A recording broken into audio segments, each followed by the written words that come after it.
오늘 7월 첫 거래일이자 하반기 첫 거래일인 국내 증시 양시장 상승 마감했습니다. 장중에 이제 3,130선 연고점까지 경신하는 모습이었는데 상승폭이 다소 좀 축소가 되면서 이제 3,089 그리고 코스닥은 783선에서 마감이 됐네요. 네, 지주사들이 되게 많이 오르더라고요. 이 상법 개정 통과에 대한 상법 기대감이 개정 톤이 반영이 가장 되죠. 큰 것 같습니다. 네. 근데 오늘은 특별히 막 머스크가 아메리카당 세운다고 미국당, 이름도 미국당이에요. 네. 그래서 트럼프랑 또 막 한판 설전을 붙어서 벌이죠. 설전을 벌이고 있어서 테슬라 주가가 벌써 막 시간에서 빠지고 있는 것 같습니다. 네.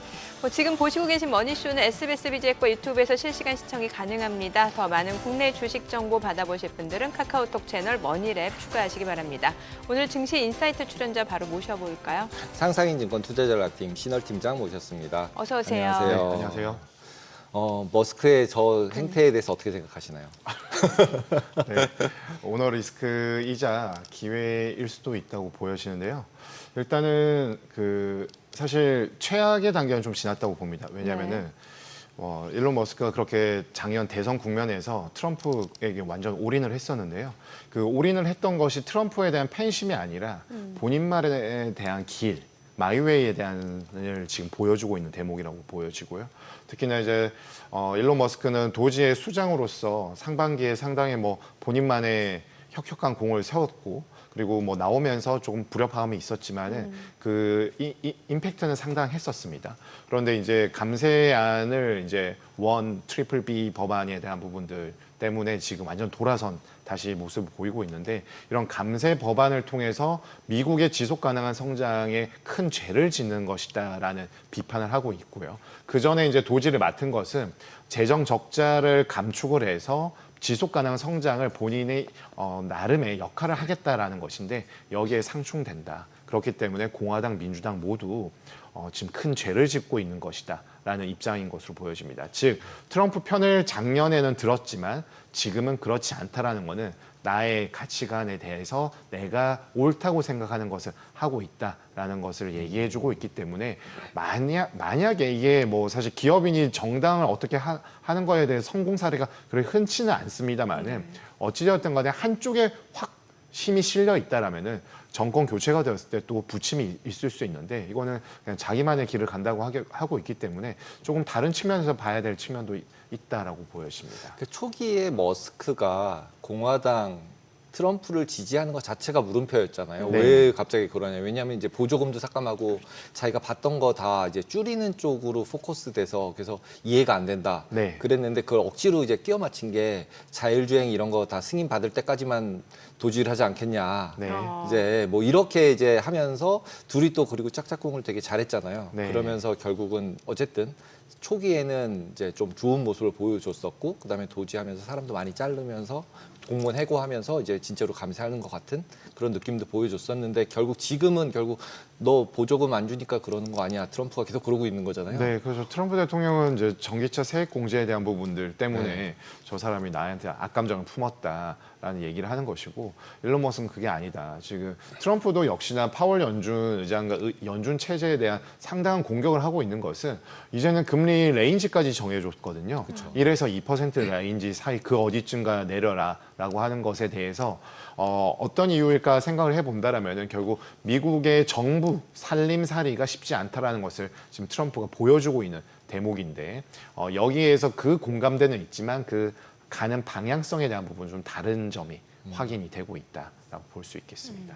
참 테슬라 주주 입장에서는 일론 머스크가 이런 행보를 보이는 것 자체가 그렇게 달갑지는 않을 것 같은데 일단은 이거는 차치하더라도 지금 보면 원래 본인 생일날 그 테슬라 전기차 자율 배송 할 수 있게끔 그러니까 공장에서 네네, 그 끝까지. 집까지 자율적으로 운행되는 그걸 할 수 있게끔 하겠다라고 했는데 그게 보니까 본인 생일보다 하루 앞당겨서 지금 실제로 그 배송 영상이 공개가 됐잖아요.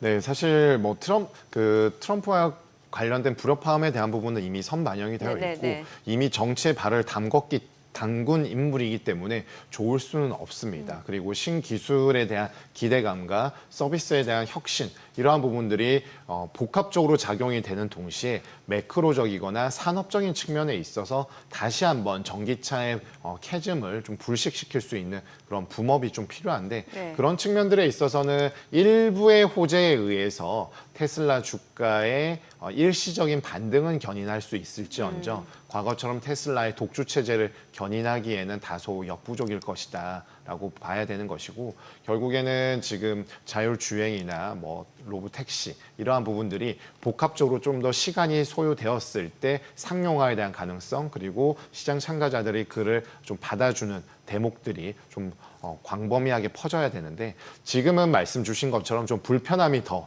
주주들이나 시장 참가자들에게 있을 수 있지만 아까 말씀드린 것처럼 트럼프의 완전 올인한 모습은 또 아닌 점은 또 최악은 아니겠지만 자꾸 이런 게 나와 있는 그러게요. 것들은 상대적으로 되게 좀 그럴 수 있는 대목이라고 볼 수 아니, 지금 있습니다. 시간에서 지금 300달러를 하회하니까 이게 또 300달러는 사실 심리적인 지지선일 수 그렇죠. 있는데 네. 이게 중요한 좀 크리티컬한 포인트가 아닐까라는 생각이 들거든요. 네, 맞습니다. 뭐 지금 호재를 찾기보다는 계속해서 뭔가 이런 게 나오면은 우리 간혹가다 이제 SNS나 어떤 이런 언론상의 스타 플레이어 오너들이 있지 않습니까? 네네. 그런 부분들에 있어서 긍정적인 측면들은 열광을 하다가 갑자기 투심이 식었을 때는 되돌리기가 정말 어렵거든요. 근데 사실 정치라는 것은 경제 경영과는 사실 결이 좀 다른 측면들이 많기 때문에 이를 되돌리기 위해서는 결국 숫자로 꽂혀지는 부분이 가장 필요합니다. 근데 숫자라는 것은 쉽게 바로 뭐 행동을 바꾼다고 해서 나올 수 있는 대목은 아니기 때문에 시장 참가자들은 다소 불편함을 감내할 수밖에 없는 지금 국면이 아닐까라고 보여집니다. 진짜 장투를 해야 되는 거네요, 이제. 감내라는 표현이. 감내라는 표현 자체가 이제 단기적으로는 안 된다. 하지만 장기적으로는 될 수 있으니 감내를 하고 참아보자. 아니, 저러다 진짜 창당하면은 그때는 주가에 어떤 영향을 미칠지도.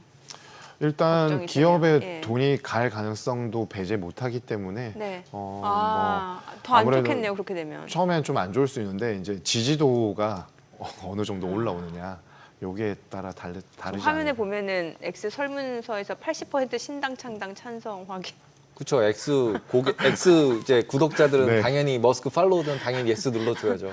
근데 실제로 누군가가 한번 시도를 하면 왜냐하면 이번에는 공화당 민주당 둘 다 싫어요를 외쳤잖아요. 네. 누구든지 좌우지간 저거에 찬성하면은 나는 반대하는 사람 밀어줄 거야. 내 돈 거기다 줄 거야 이제. 트럼프 네. 준 돈 내가 받지. 이 돈 그때 선거할 때 나 글로 반대로 준다.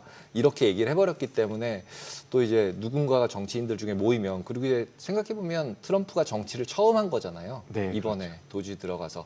그러면은 정치 맛을 봤다. 이거는 보통 못 끊는다.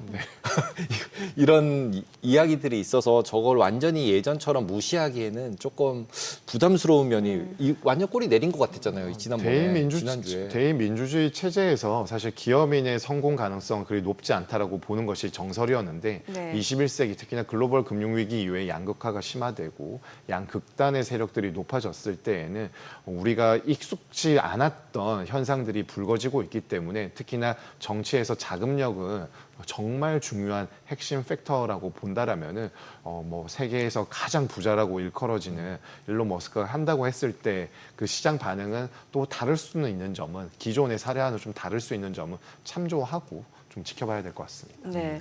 자, 일단 뭐 감세한 지금 트럼프가 원하는 7월 4일은 쉽지 않을 수 있다 하더라도 결국에는 이제 뭐 어찌됐건 간에 본회의까지 상정이 네. 됐고 그러면 이제 그 수순대로 밟을 거고 네. 이제 관세도 지금 여러 가지 상황이 약간 노이즈 있긴 합니다만 뭐 일본한테도 쌀 수입하라고 하고 네. 또 이제 캐나다 디지털세 바로 철회하고 하는 거 보면은 글쎄요 지금 결국에 트럼프가 원하는 모양새대로 가는 게 아닌가라는 생각은 들거든요. 트럼프가 원하는 대로는 그림은 그려질 겁니다. 네. 그런데 진짜 우리가 초기에 생각했었던 트럼프가 원하는 그리는 그림인지는 네. 조금 생각해 볼 부분이 있는 것 같습니다. 좀 뭔가 기대치나 목표치를 낮춘 건 아닌지라는. 그렇죠. 결국에 이 성격의 문제인데요. 근본적인 관세 정책을 펼쳤을 때 성장은 떨어지고 물가는 올라갈 수 있다라는 스태그플레이션에 대한 두려움이 있었고 거기에서 트럼프의 약점은 타코로 대변되는 단어에 상당히 불쾌함을 표시했었는데 미국 달러화와 미 국채 금리의 향방에 가장 민감하게 하는 것들을 볼 수가 있었습니다.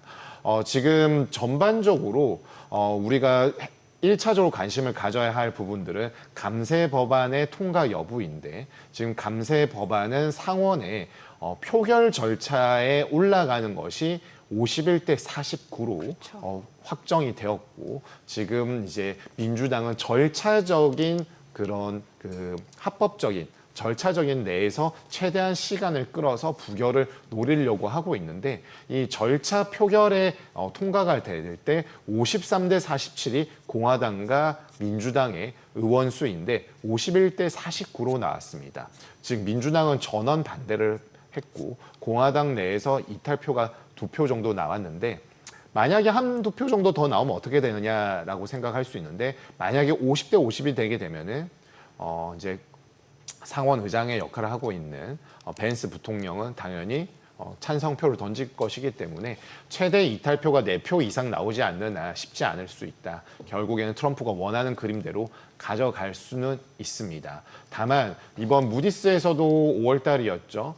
트리플 A 등급에서 한 등급을 낮춰서 S&P, 피치, 무디스 모두 이제 트리플 A 등급이 아닌 미국의 정부 신용 등급을 알 수가 있는데 지금 머스크가 계속 태클을 걸고 있는 부분들은 재정 적자가 더 커질 것이다. 그렇게 되면 연방정부 부채는 더 높아질 것이고 거기에 관련된 이자 지급액은 더 커질 수밖에 없기 때문에 미국의 정부의 가장 해악으로 작용할 수 있다라는 것들을 얘기하고 있는데요. 여기에 동조하는 이제 상원 공화당 의원 2명이 확인이 되었고 아메리카당을 일론 머스크가 얘기하고 있는데 이런 것들에 지금 대역 재인으로 가는 국면에 있기 때문에 다 못 믿는다. 특히나 상원 의원은 6년의 임기가 있지만 하원 의원은 2년 그리고 하원 의원은 전국이 아니라 지역 단위로 하고 있는데 여기에서 막강한 자금력을 자랑하는 기업인이 어떤 역할을 하게 되었을 때는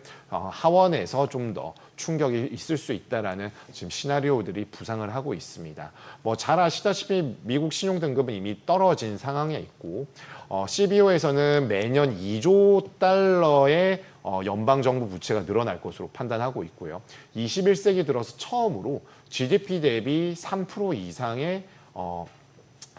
이상의 금액이 이자 지급으로 나갔습니다. 즉 정부 부채가 늘다 보니까 이자가 많이 나가게 되는데 작년 한 해에 약 8,500억 달러가 나갔는데요. 2024년도에 국방비가 약 9천억 달러였습니다. 즉 미국이 막강한 군사력을 지탱하는 국방비만큼 이자가 나가고 있기 때문에 지금 이러한 정부 살림살이가 지속 가능한 정상적인 일반적인 국가였다면 사실 지속 가능하기 어려웠겠지만 기축통화국이고 미국이기 때문에 가능한 측면도 있습니다만은 이에 대한 노이즈들은 생각보다 빨리 지금 다가오고 있다라는 점에 좀 촉각을 곤두세우고 대응할 필요가 있겠습니다. 저희가 테슬라 얘기했었는데 엔비디아 같은 경우는 실제로 트럼프가 얘기하는 거를 잘 따라서 미국에다 공장도 새로 많이 짓고 투자도 계속하고 한다고 하면서 신고가를 계속 갱신하고 있는데 네. 지금 엔비디아 같은 경우는 신고가 갱신하고 지속적으로 상승이 가능할까요? AIA가 이제 유지하고 있는 이 추세를 지속적으로 연말까지 끌고 갈 수 있을까요? 네, 그동안에 미국 주식이 상당히 좋았기 때문에 올해도 당연히 미국 증시에 대한 긍정적인 시각을 가지신 일반 투자자분들, 기관 투자자 다 공이 많았었습니다. 그렇지만 지금 YTD 기준, 전년 말 기준으로 코스피가 어제자로 28% 올랐고요. S&P는 5.5% 상승에 그쳤습니다. 그나마 이번에 따라잡은 것이 일주일간의 수익률인데 미국 3대 지수가 3에서 4% 정도의 상승을 나타냈었는데요. 그나마 좀 이렇게 지지를 해줬던 부분은 엔비디아와 같은 이제 AI 관련된 산업주들이 갈 수가 있었기 때문이고요. 이에 따라서 하이닉스에 대한 주가도 역시나 시총이 계속해서 올라가고 있고 반면에 산업 내에서 경쟁력이 일부 조금 훼손이 되고 더 치고 나가야 된다라고 지금 평가를 받고 있는 삼성전자는 여전히 주가가 좀 답보 상태에 있는 것들로 보여집니다. 즉 AI 산업, 미국의 대외 통상 정책 그리고 이 대외 통상 정책을 지지하고 있는 국가별 블록화에 대해서 잘 맞아떨어지고 있는 종목들, 회사들은 계속해서 시장 참가자들의 긍정적인 시각을 가지면서 부담감이 주가에 대한 부담감이 있다고 하더라도 올라갈 수 있는 모멘텀을 확보할 수 있게 되는데 한 개라도 뭔가 어그러지거나 대외 통상 정책, 글로벌 지정학적 리스크에 노출이 된다든지 아니면은 비정량적인 측면에 있어서 시장 참가자들이 반기지 않는 그런 아까 좀 전에 서두에도 말씀드렸던 그런 이슈들이 있을 때에는 지금 미국 주식에 대한 부분들이 생각보다 힘을 못 받고 있는 상황 속에서 모멘텀을 찾기는 쉽지 않은 그런 형국이라고 보여집니다. 그 이제 관세 협상이 이제 시장에 좀 영향을 줄 수밖에 없는 상황인데 일단 앞서 저희 화면에서 디지털세라는 거에 대해서 네. 좀 얘기를 했는데 이게 캐나다가 디지털세를 뭐 부과하겠다라고 얘기했다가 철회를 했는데 이게 사실 그만큼 또 중요하다라는 내용으로도 역으로 해석이 되거든요. 네, 맞습니다. 이 내용을 좀 분석해 주세요. 네, 디지털세라고 하는 것은 디지털 서비스 텍스 DST라고 보통 네. 일컫고요. 2020년 코로나 국면에서 경제보고서에서 이 DST 도입을 처음으로 언급을 했고요.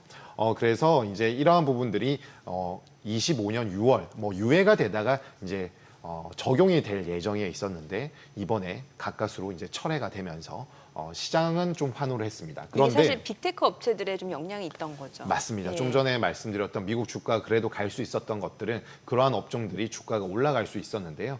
사실 이제 글로벌 금융위기 전후로 이제 법인세를 회피할 수 있는 여러 가지 세제적인 측면들에서 빅테크 업체들이 굉장한 나름의 그들만의 노력을 상당히 기울이고 있습니다. 그러다 보니까 구글이나 아마존 등 글로벌 IT 대기업들이 캐나다에서 막대한 매출을 올리고 있음에도 불구하고 세금을 내지 않는다라는 이제 비판적인 시각에서 이 DST에 대한 부분들을 도입하려고 했었고요.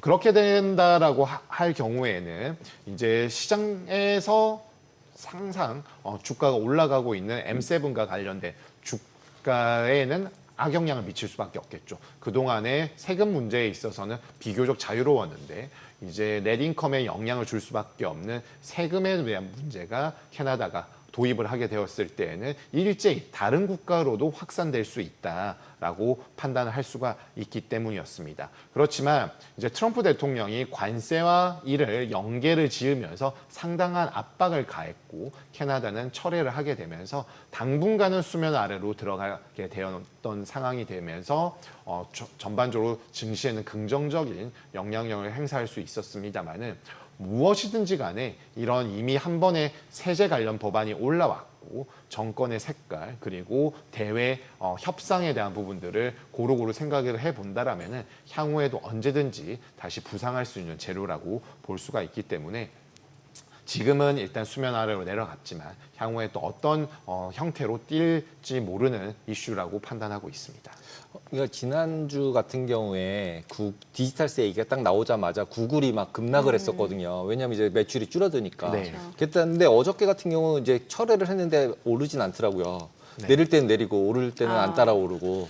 그래서 이 디지털세가 그렇게 영향이 있지 않을까 그랬더니 어저께 이제 애플이 많이 올랐잖아요. 네. 이제 애플 오른 거는 이제 애플이 AI 포기하고 오픈 AI랑 뭘 하든지 뭐 퍼플렉시티랑 하든지 네. 하겠다라는 얘기를 했는데 그렇게 되면 애플 같은 경우는 오히려 이게 호재인가요, 악재인가요? 왜냐하면 이제 포기했다고 표현하는 데들도 있고 네. 아닌 경우들도 있는데 어떻게 보시나요?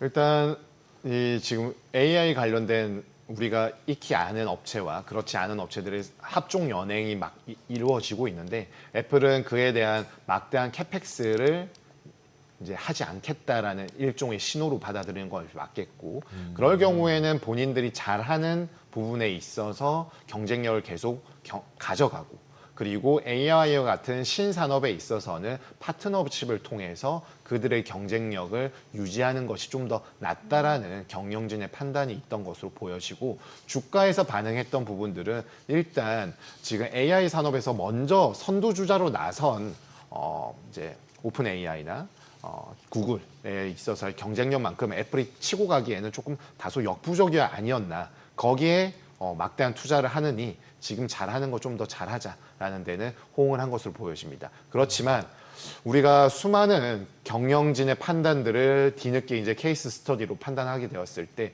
진짜 이 판단이 이 급변하는 시류에 적합했는지는 지금보다는 향후에 알 수 있는 대목이라고 보여집니다. 미 연준의 금리 그 행보에 대해서 좀 여쭤볼게요. 네. 이제 7월 금리 인하 얘기도 좀 솔솔 나오는 게 트럼프 대통령이 또 트루스 소셜에 이렇게 직접 그 손으로 써가지고 네.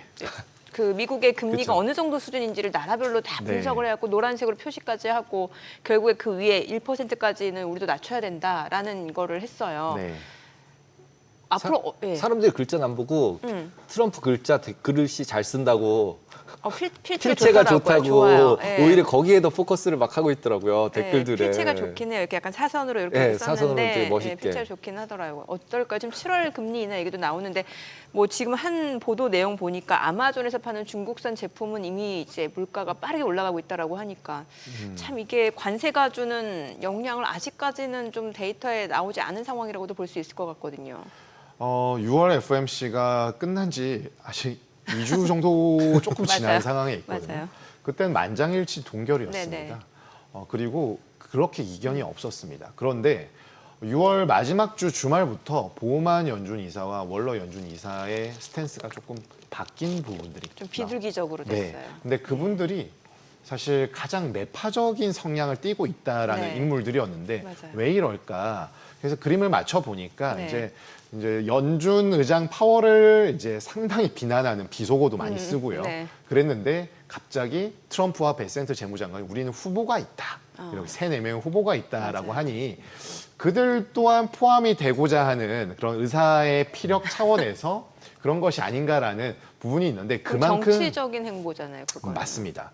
그만큼 트럼프 대통령이 되게 되면은 연준의 독립성이 상당히 흔들릴 수 있는 그런 이 백그라운드적인 측면에서 우리가 볼 수 있는 대목이라고 볼 수 있겠고 파월 연준 의장 역시나 옐런 전 연준 의장이 민주당원이라고 해서 자르고 파월 연준 의장을 임명을 했는데 바로 자기 말을 듣지 않으니까 2019년, 18년 말부터 19년도까지 엄청난 비난을 했었습니다. 그래서 19년 7월에 연준이 금리를 인하하게 되었는데 그동안에 인하를 안 하고 막 그런 비난을 받다 보니까 경기 측면에서 연준 의장은 금리 인하를 단행했음에도 불구하고 트럼프의 압박에 굴복한 이미지만 더 선명하게 남아 있거든요. 그래서 아마도 파월 연준 의장은 이제 연임에 전혀 의지가 없는 것으로 보여지고요. 이번에 저는 지난 FOMC 라이브를 보면서 네. 느꼈던 부분은 사실 이거는 뭐 비속어가 아니니까 말씀드려도 될 것 같은데 예. 세상에서 가장 센 권력자가 그렇게 타겟팅을 수차례 하는데도 굴복하지 않는 모습을 보고 약간 돌부처 같은 모습을 느꼈습니다. 그만큼 본인의 입장에 있어서는 선례를 남기지 않기 위해서 최대한 독립적인 성향을 나타내기 위해서는 거기에 진짜 무념무상한 마음으로 본인만의 판단을 이렇게 하는 것이 본인의 마지막 책무가 아닌가라는 생각을 하고 있는 것이 아닌가라고 생각을 하고 있는데 사실 파월 연준 의장의 입장에서 얘기하는 것의 근거를 찾자라면은 인플레이션에 대한 최근의 지표들은 상당히 내려오고 있지만 그 SEP, 즉 주요 경제 지표 전망치에서 나타낸 물가 전망치는 오히려 12월부터 계속 올라가면서 3.1%까지 올라가게 되었고요. 성장에 대한 동력은 더 내려갔습니다. 그런데 연준의 듀얼 맨데이트, 양대 책무는 첫 번째가 물가 안정이고 두 번째가 완전 고용입니다. 물가에 좀 더 포커싱을 둘 수밖에 없는 연준의 입장을 고려한다라면은 쉽사리 금리 인하를 택해서 과거 1970년대 때의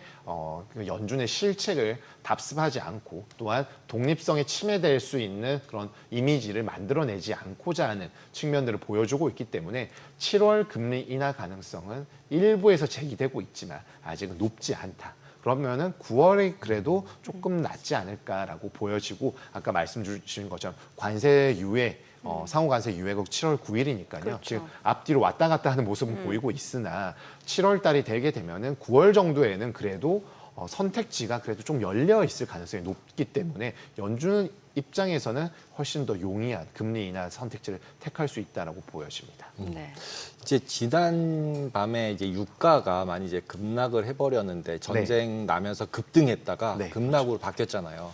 근데 지금 그런 와중에서 이제 증산 얘기들도 계속 나오고 그러면은 이제 인플레이션 우려가 굉장히 줄어들게 되잖아요. 네. 그러면은 이런 모습이 보여지면 지금 금리 얘기하신 것처럼 인플레이션 우려가 좀 적고 그 다음에 고용은 지금 나빠지기 시작을 이미 했고 그러면은 약간 금리 인하는 쪽으로 가도 되는 건데 지표상으로만 보면 근데 아까 말씀하신 것처럼 그 이전에 금리 내릴 때도 계속 끝까지 안 내리다가 지표 바뀐 다음에 내리기 시작했잖아요. 네. 그러면서 자기는 지표만 본다.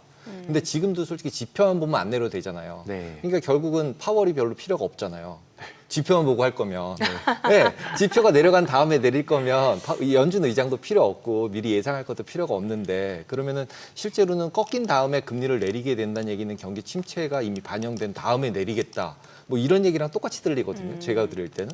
그러면은 이렇게 하면 해도 별 큰 문제가 없다고 생각이 드시나요?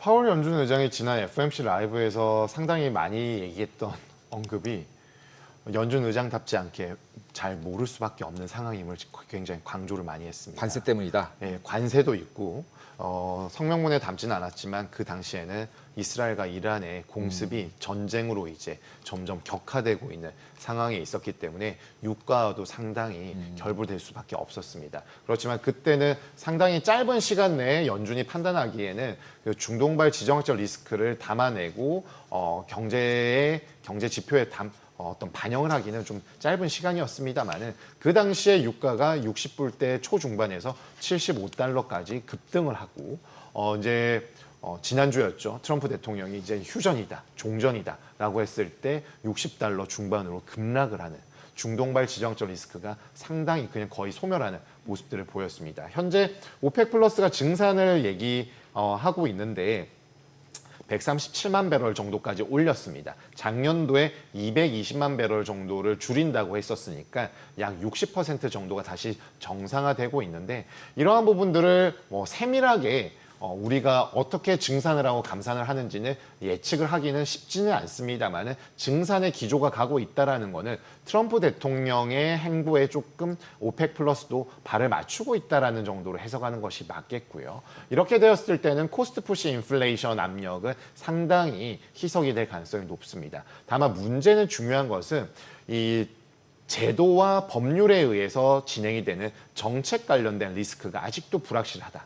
즉 물가의 상방 요인으로 작용할 수 있다라는 점이고 미국 경제가 꺾인다라고 하고 있지만 그래도 비교적 견조한 측면들이 있기 때문에 이 제도적인 측면과 디맨드 풀 인플레 수요 측 요인에 의해서 견인되는 물가 상방 압력이 결부되었을 때 미국의 물가 레벨 자체가 2% 초반이 아니라 중후반에서 3%를 왔다 갔다 하는 상황들에 대해서 연준은 좀 상당히 경계를 하고 있는 것으로 보여지고 결국에는 이를 판단하고 대응하는 것에 대해서 트럼프는 상당히 싫어하는 대목이어서 미스터 투 레이트라는 별명을 붙여주고 있는 상황으로 저는 판단하고 있습니다. 저는 이제 그 10년물 미국 국채 수익률하고 달러 인덱스 이거 좀 여쭤보고 싶은데 네. 이제 사실 감세안이 통과되면은 미국의 재정 적자가 확대되고 그러면 이제 장기물 위주로 국채 발행이 늘어나게 되면은 국채 수익률이 급격하게 올라갈 수밖에 없다 이런 논리가 있었는데 최근에 보면 오히려 10년물 국채 수익률이 조금 떨어지는 모습인 것 같고 네.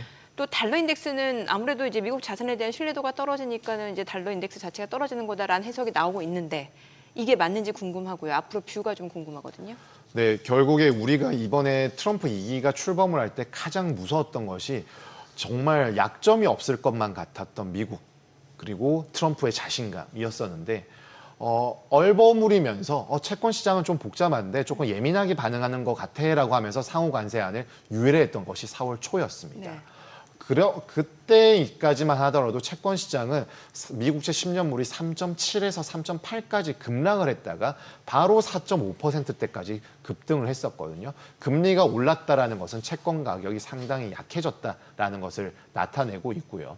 트럼프 대통령이 취임하기 이전이었던 2023년도부터 24년 말까지는 미국채 10년물과 미 달러 인덱스의 상관계수가 약 0.9로 거의 동행을 했었습니다.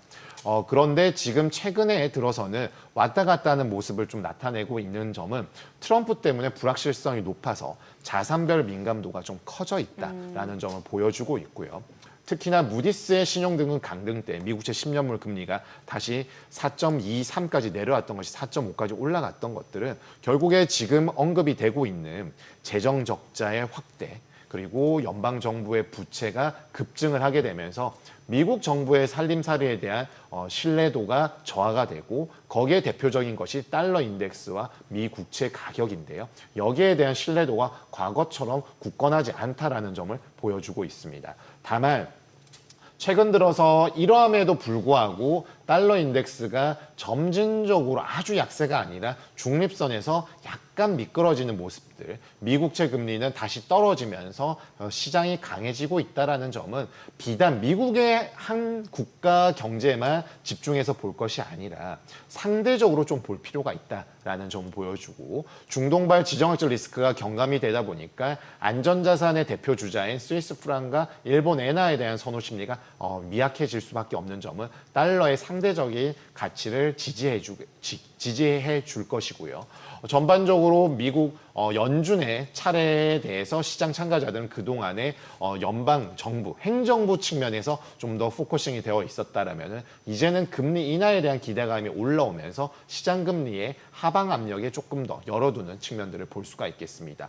그때그때마다 시장 참가자들이 민감하게 반응하는 재료들은 다소 다르나 펀더멘탈 측면에서는 확실한 것은 연방 정부의 체력이 예전 같지 않다. 그리고 상대적으로 미국채와 달러에 대한 신뢰도는 과거보다는 좀 낮아져 있다. 이러한 점은 트럼프 1기와 2기 행정부 때 주로 나타나는 현상이기 때문에 시장 참가자들은 이제 트럼프에 대해서 조금 우려하는 부분들이 그런 식으로 표출이 되고 있는 것으로 해석하는 것이 맞다라고 판단합니다. 네, 오늘 내용 잘 들었습니다. 고맙습니다.